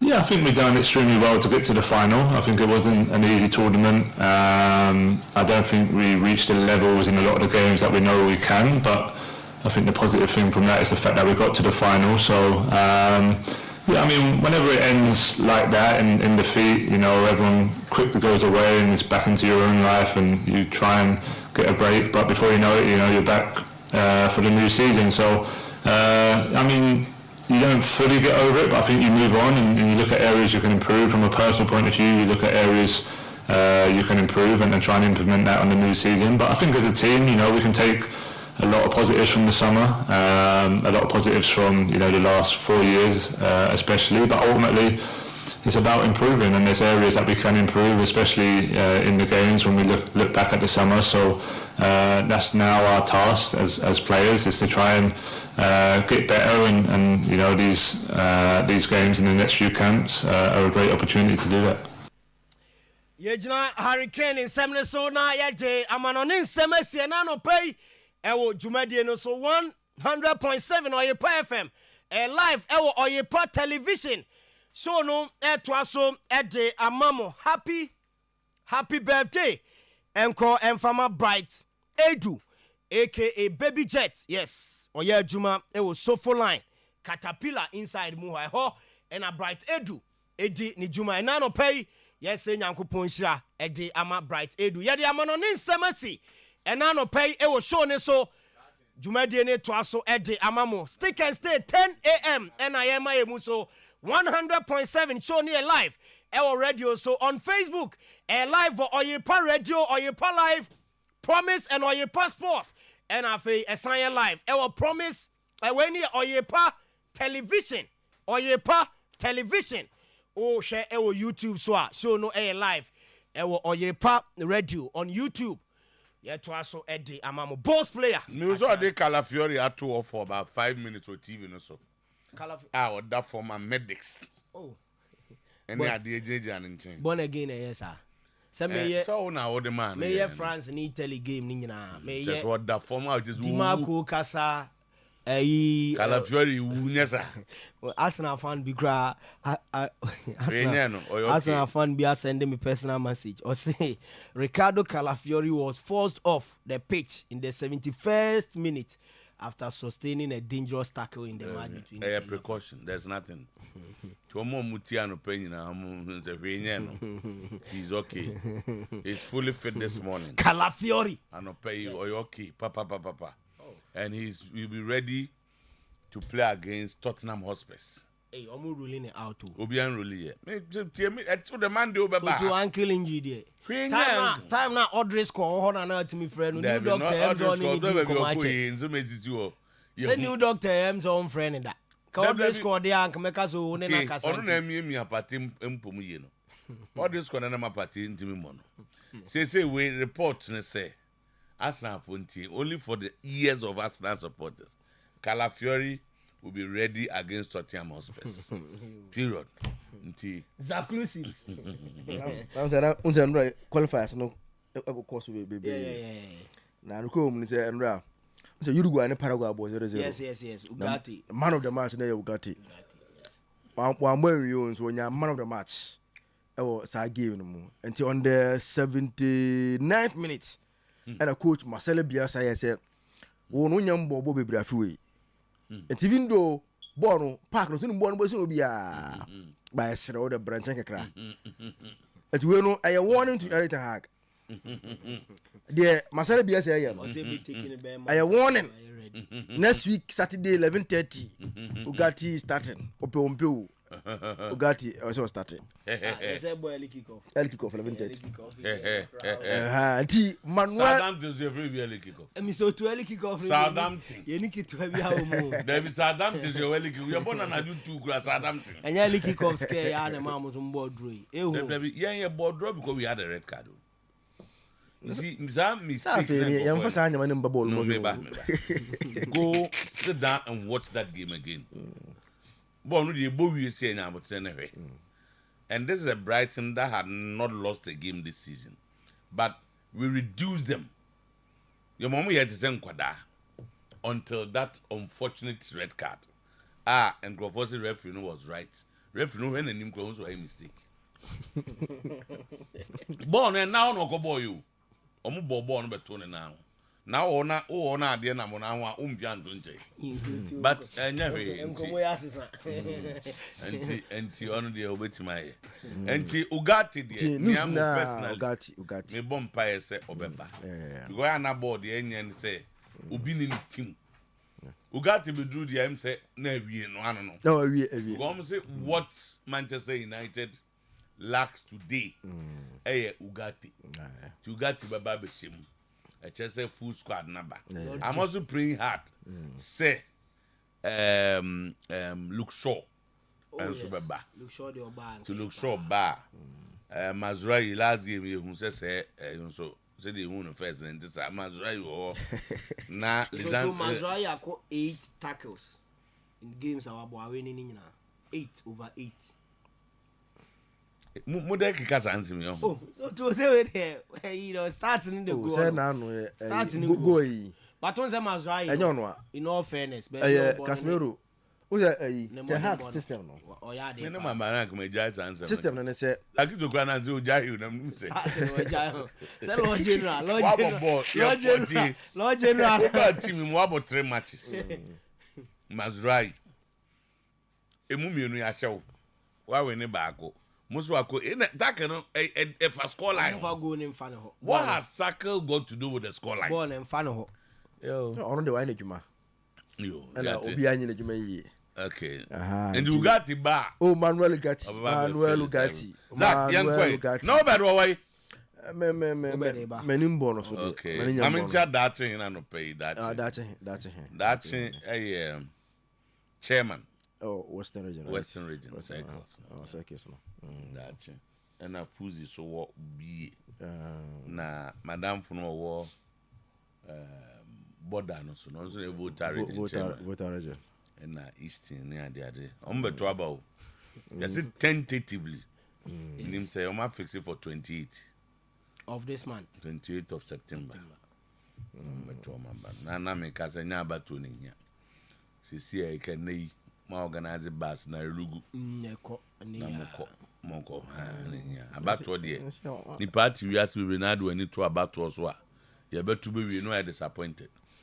Problem near the organizer bus na problem no. I didn't as they were supporters. No. So this year, the people organizing buses, they were not chairman. Men can't say like chairman. The organizers say anybody at all can do it. So to say first, this year no. Unipa no the indication some the supporters ko nim so kwa positive results kunya win. But football is not like that. Exciting results. Football is not like that. But they say no ntimi found say. I solo born to say. Enka say. Enka Southampton ne sa mo adai show me be we no more per survivor in the Premier League no komunya always their stadiums are full. Football o support to team.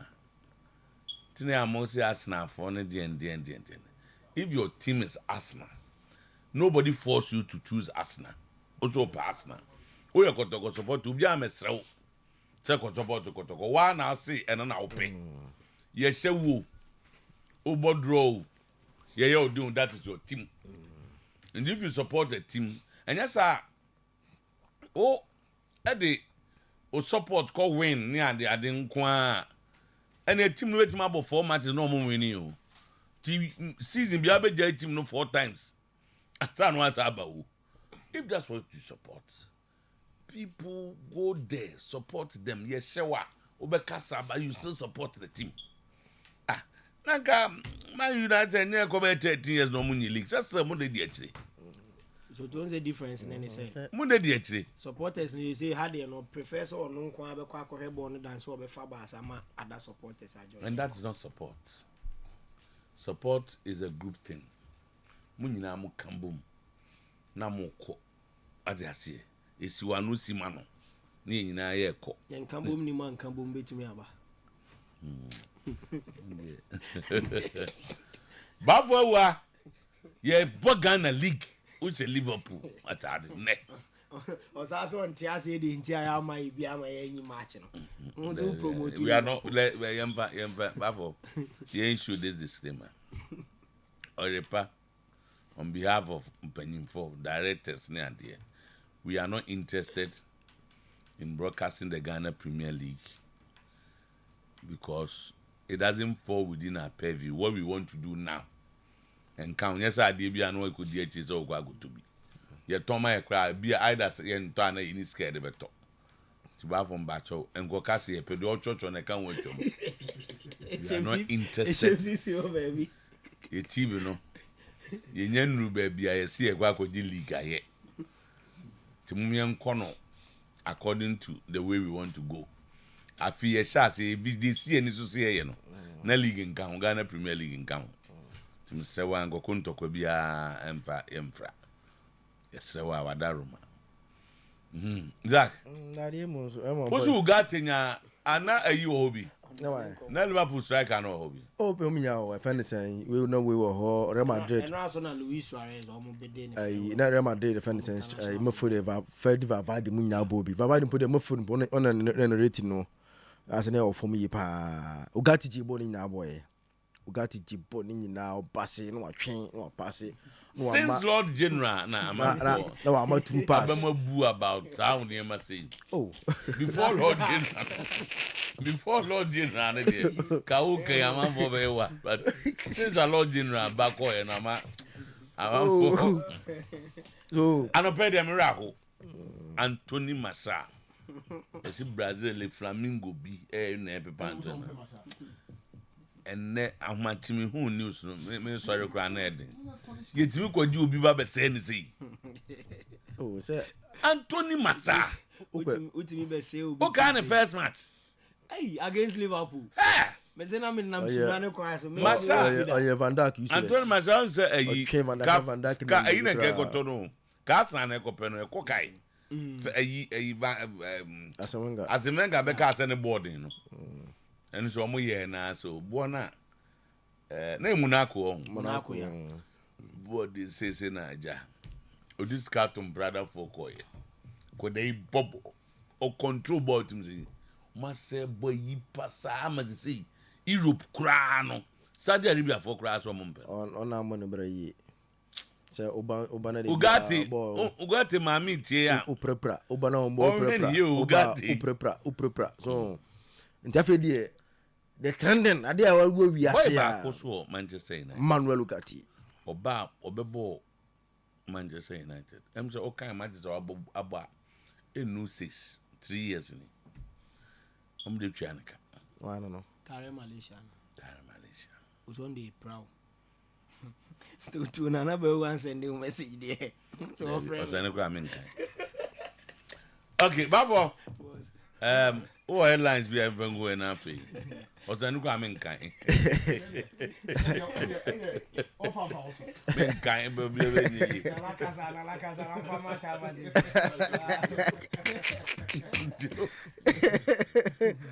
hey, I'm so badly. Manuel Ugati. Manuel was in a wine and head or Jim Mashasi.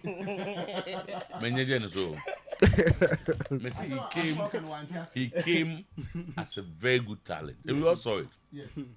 Government over 70 million. Satan and your common to pay 70 million. And teachers and the baby one when they are dang. ɛna ɔbaayɛ nnɛ wanhwɛ no si Europefoɔ mpɛ no wanhwɛ no si Chinafoɔ mpɛ no So to happen Saudifoɔ mpɛ no Flamingo Brazil hɔ na ɛkɔsua bɔ ɔbɔde ba kurom no ɔkɔ retirement na ɔkɔ Brazil ɔso nyɛ okurom ne hɔ So to maybe player be so no very exciting. No free Leo Metropole, your friend Nicolas Pepe. He was the best player in the the most expensive. The most expensive. The most expensive. I'm so explain this of Villarreal. He's still playing in Europe.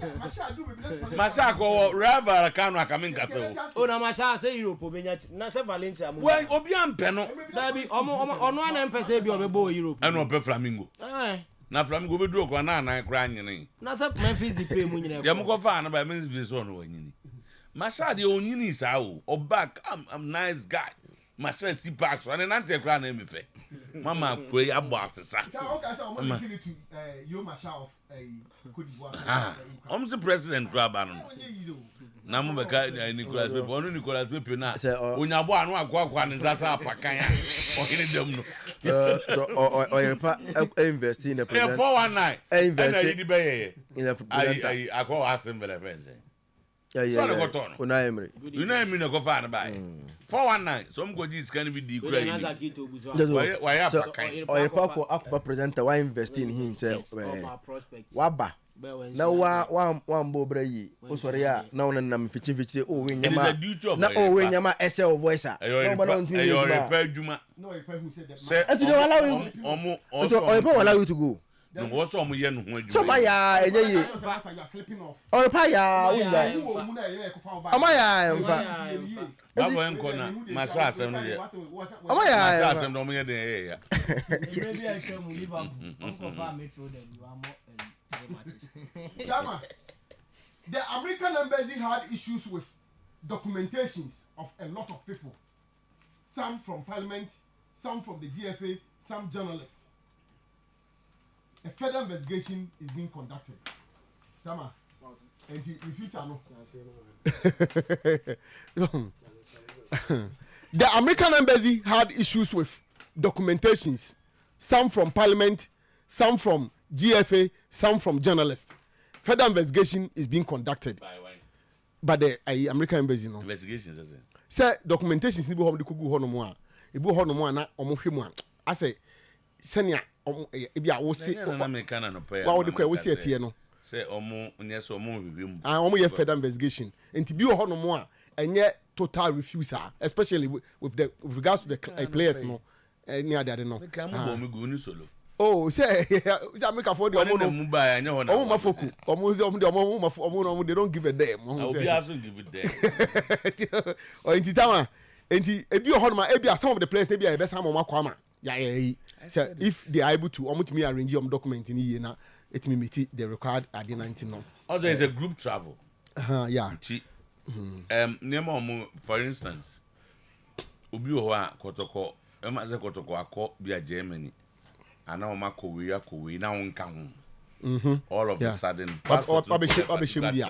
yeah all of a sudden now shemu bia they will need time to find out e bo of let be free parliament what's a bibi that's so for instance you see in kofuni bi say FA4 no di omo di akire ni omo parliament no omo di akire no the American embassy are trying to find out who are they womo di akire so oh say bia on say bia delegation bia so ni all those kind of things no so what I say parliament na organize a march no na omo ko pay friend no under the auspices of I think a certain body bia Ghana Tourism Authority so omo nyina wo nipa ekeka ho bia ye do mo ko binti the AC no enya kotokonkwa na affect wo that's what I'm trying to say that blood nkofo bebre wo mu nti no documentations na say be ho say omo ye ni ye kakra na omo timi hwe na etimi na timer mad rush for the house of folk Jesse but nowhere to be found. You only have to order via email. Timer latest information eba ne say house for no omo ye shareholders ni omo send email ma say ye pre-order but anopay pressure na call MD ne so any office secretary so am decide say on be venue sales and information me pekene say she no the pre-order thing no e wo ho de but she no on no pay no me decide some be venue sales nti bi be call the various centers na has bebo match nti o chana for instance o kodu stadium ho a obetime nya bi ato say we see me promote Ghana League nti we dey make kan we dey asem bi ani ho o man bia me share maka che obi say me pay eyi no away die no o man timer yeah no for am for so be no be promoting like obi afra say oh boss I'm on instruction now. I'm just asking questions. Okay, I mean, can I say that's a civic responsibility. You don't need to be called. Anything Ghana, when your opportunity, you project it. Nobody should call. You say the league that they play. We must admit that we are indirect beneficiaries. Yes, we are. The reason why you should promote it. In here should be better. The league doesn't belong to the GFA. The league doesn't belong to the clubs. You are an important stakeholder as far as the Ghana League is concerned. So nobody needs to call you to do it. But I want to let him go for Of course. And the go for but of course, baby, we are seeing your who manage the league and you think they can help you. So you employ them or ask them to do stuff for you. No more musical. It doesn't matter. No, you're saying free. It doesn't matter. Some guys say, you should say, you better Ghana League in we don't do it. We don't do it for GFA. We don't do it for the clubs. We do it for our cherished viewers and listeners. And that is why we come here. But I was say, Obika say, if someone tells you have to deliberately do something now. No, I'm saying I said, we will come here, we analyze the games. We do it for the good people. Yes. Some of them, for all you know, they rely on us for information. Oh, exactly. Yes, of course. Inti also odohas odokotoko. Inti Oyerepa for Betnasia. Me, I don't look at the GFA president. I don't look at the clubs. I look at because they are public. Some near new Mudijuma. Tomunti and also your body run mom. One way, Zach. What do you go to Nipa Bakwana Universal? Nafi, where you were my film. I said, Jam, the mam said, ya sudi. She be Bogana near my Hunderu. Na almost so atibie ti don the ama na adwuma so onye de ni ba kro fi so no betima ye na adwuma no de ama no say ye tie yi Liverpool ye so obi ama adwuma ma so Liverpool ma adwuma omunimo o ko jo mvesa ko mbese buza question eso ye ti America ya ga na players ko di boy buza omunse ti mo me ye nya ga benya fato ho asema ye kai so yeso de na kan so wom men ka se ni mo that dey mean ya se dey nkofo bi se mo de mo ni like as a teacher ni abosumi aso an bia wo pay mai wan we abedi adwuma wura achi na wa hankoda bi so ati ase enkwada no mo te ho no mo na nyame de ahye wo nsa se hwo mo na tete wo mo to pay mai kura ye eni pay na chi nyame be kire ba bia be fa obedi na sama ndi pay na chi nso anu manya honden wo he de akokye nkwada nyame na be ye ka say obi ya yi nipa be si nchen wo so teacher for bia om de mo musika so mo nya yi so me so we repent ya oka be ye adwuma no na dwene omo a omo etiu eno sa na general nti eno sa de se na obi antimi complain onye obi na be ko am kire say e wo se wo dwene nipa no a no omo di dwuma no ho we've come. Me, when I sit here and I talk about Arsenal, and yet Ateta Muntina Yeka, because you won't go for almost developing some interest. Yes. And they have become part of the show that we do. So we want to satisfy them. Me 0 say one castle man no ye. Yes, in the Manchester United and yet John Motto on Christ is only. John Motto ye. So when you talk about Kotoko, and yet Sebi Nana Kuntum Buntra. Name a omachitafo. Send another one in your boat. When you talk about hearts, when you talk, so maybe see who sa. And yes, I'm going to do any more go see league and go for media. Some best say I found being. That's why you sit here and criticize them. Because you want them to do the right thing, yes. Be benefit here. You know, be there. Now, but for they say watch him. Me who Yahu from Ura Nyame chemu. Yeah. Sa besi Nana Batla. Ebesi Alajaula. Ebesi Ben Kofi. Ebesi kwesi just say obiaba. Had omo mankoy. Yentia. Ofa club akache ma ben.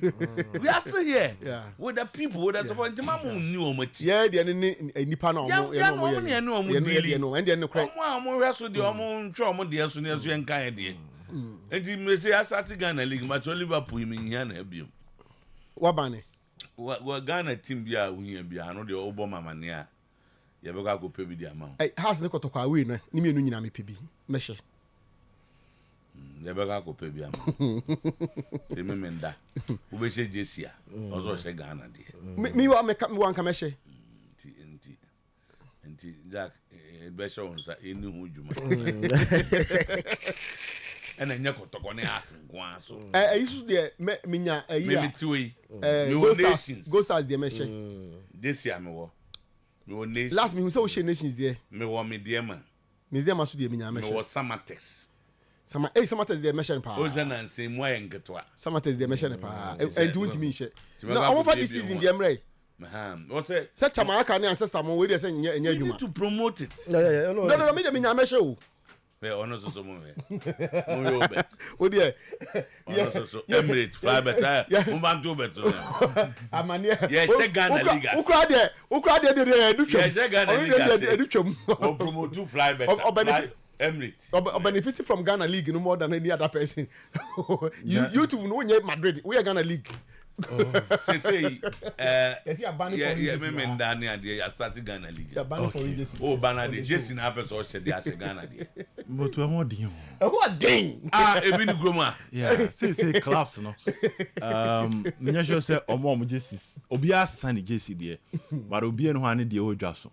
My best of knowledge. How's it then will go on sale tomorrow? That one I can assure you. I can say it. And the Kotoko Jesse. No. Kotoko no be you have the ball now, but players there over Bini House. But how's then I can say that it will go on sale tomorrow. Or to be because the problem that if it's was and yes thing. But our league needs this promotion. Me I agree with you. Advertising people, sales people. Exactly. I think that is where we are lacking. Yeah. Your league I some channel only so big catch them say the clubs got to know of broadcast partners through the social media headline. I've this morning. Most of the clubs are in the dark. They don't know how much is involved in the 5 TV stations. How much is involved? They don't even know aware of. Maybe last one. No, maybe last one. Last one. Yes, Kano. Some of them don't even know that the match is being telecast. And I've spoken to at least 2 of them. They don't even know. Say, for instance, the Kotoko match. They don't even know that the match is going to be telecast.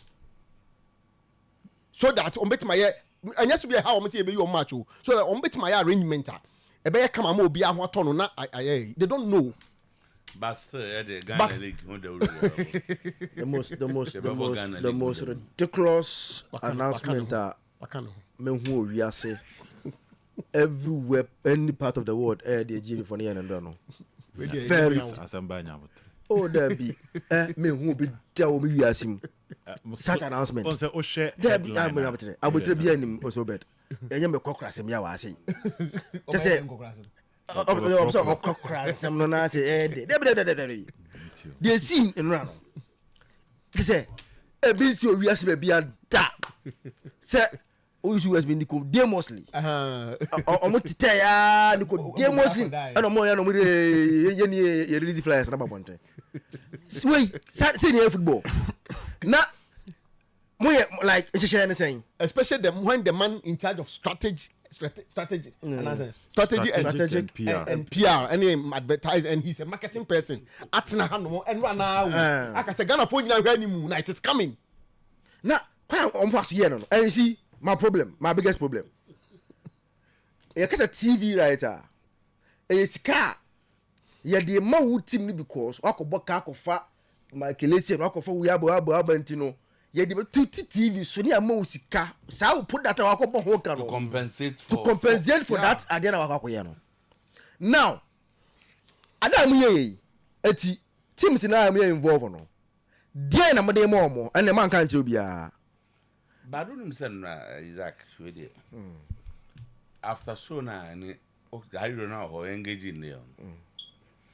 He created an impression. Say everything is right with the clubs. Yes. Okay. Yes. And Even on the show. And that goal coupons you want home the more money ade. Clubs. Ade we. Yeah, bet na ha. Tell me can you account once but they won't play. Ebi I said okay, omunim the ade more. Omunim. So the question is that why are the clubs doing this to their people? Powerful. Just a good question. Powerful. Untimi embusa omo say. Entusi me nko na relugu. Enko boy be you TV so my supporters are not aware. At the end of the day, you need some amount of publicity in pa. Yes. Omo untimi nko na relugu, which is a bit far from my supporters.